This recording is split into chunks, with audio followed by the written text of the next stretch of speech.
Welcome to the 14th World Cargo Symposium, the first in person since 2019. A very positive sign that our industry is on the road to recovery. Air cargo responded to the challenges of the pandemic with innovation.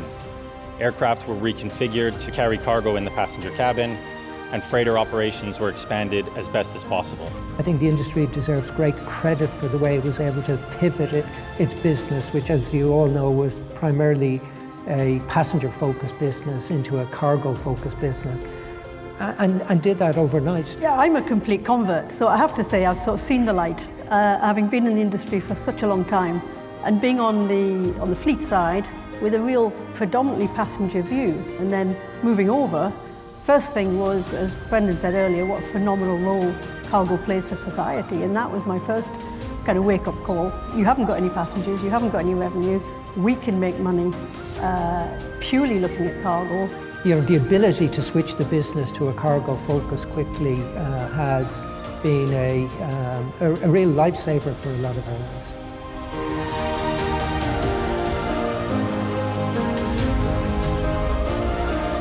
Recovery is significantly challenged, but on the international side is where we're really seeing our business struggle immensely. Good news is we do have some solutions here that the industry has developed using your passport and using existing standards from ICAO for the digital travel credential. It is robust and it is solid. It is the best solution it is because it's been designed by the airlines.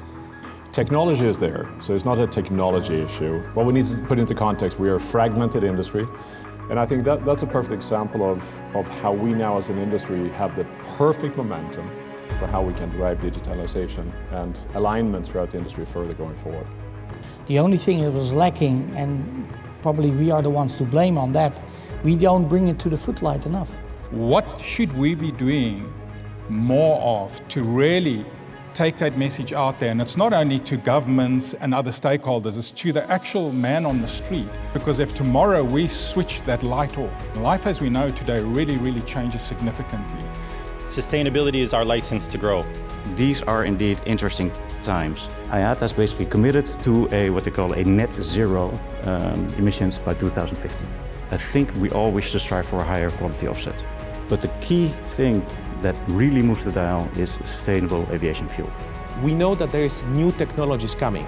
Most reliable and biggest effect technology that we want to use, advocate, push, promote is the sustainable aviation fuel. So getting into new aircraft is today the most efficient way of reducing CO2 emissions. Taking the CO2 from the atmosphere before flying, or going into offsetting where you also take CO2 from the atmosphere but after the flight. Lithium batteries is a commodity we cannot ignore. They are everywhere. What is not under control is that today we have no visibility over the true cargo that is tendered to us. The key to the fight against the risk of lithium is regulation.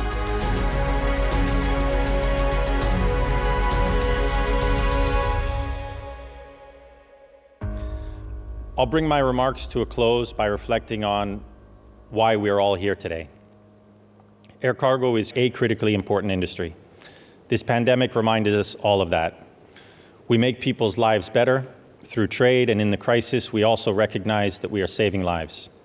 Globally, we have delivered vaccines to over 3.5 billion people worldwide, and we should always be guided by that fact, that the value we create by working together makes our world a better place.